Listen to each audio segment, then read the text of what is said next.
Hello there. I was going to say good morning, but it's bloody not. It's afternoon. Needed that sleep. Long day yesterday, but a brilliant day. Everyone that turned out, brilliant. Thank you ever so much. Made some new friends. It's always good to meet new friends. And also, what's really nice about it is then you stop and you chat and you hang around together afterwards. You share stories.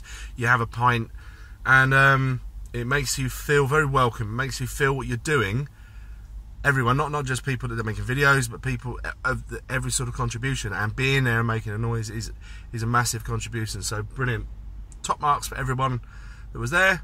Ha ha ha ha to Antifa, you're pathetic. You call that a counter-protest, and where did you go?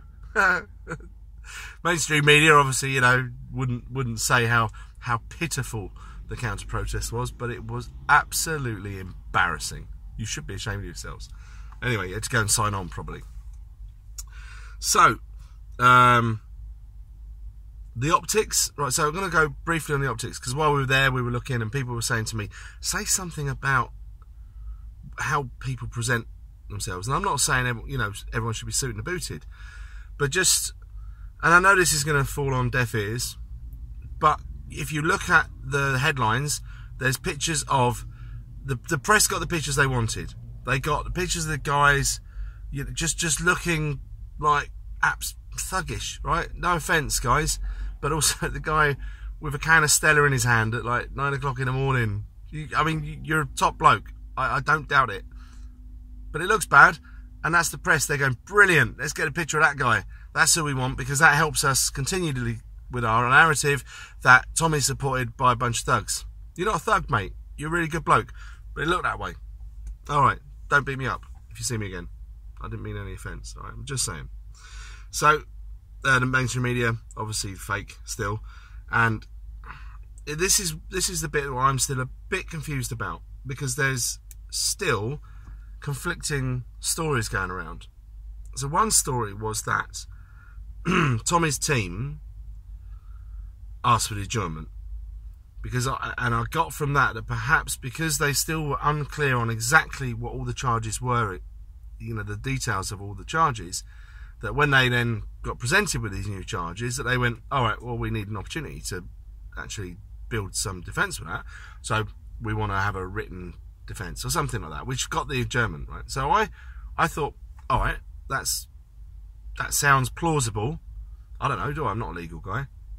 But then the conflicting story from that is that, from watching Tommy speak on his megaphone, which I couldn't hear at the time, we were a bit away from that, and then Ezra's video this morning, that they still hadn't presented a case. They had no intention of really presenting it, and they just asked for the adjournment anyway. So if that's true, which I think it is now, that gives me hope, again, because it just shows you they've got no case. And I did a video last week, took a bit of heat for it, but that's fair enough, because it made me think hard about what I was saying, because I was trying to be positive about it. My angle was then, and still is, that Lord Chief Justice Burnett has told these guys, do not embarrass our judicial system anymore. No more shame. If you've got him, if you've got some credible evidence, then yes, put him away. But unless you actually have something tangible on him, you cannot prosecute him. You cannot put him down. And so by having another adjournment, if that is the true side of it, that just shows they've got nothing. And they are adhering to what what Burnett would have said, that you've got to make sure it's provable. So I take confidence from that. Although, this is where I'm going to contradict myself. I was having a pint afterwards with my mate, Gavin McInnes, obviously. And how funny is he? And he said, I'm pretty sure it was him that told me this, that Tommy's team had asked for the written adjournment.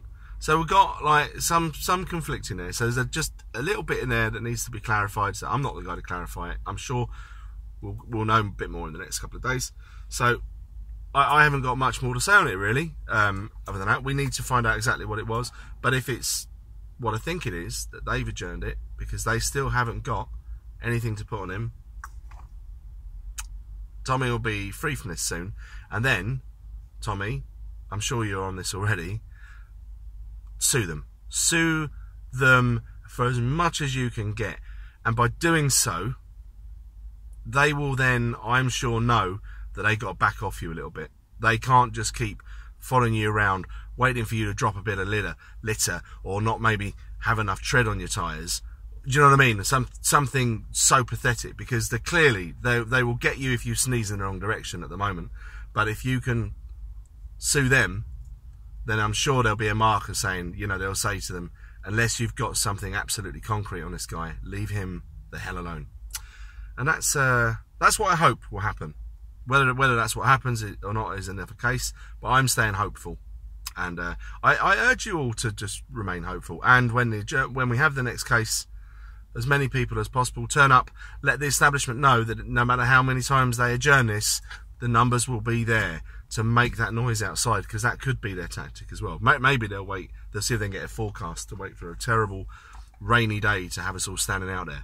And we'll stay out there. We'll just bring our umbrellas, Union Jack ones. Then we won't be able to find the Rev.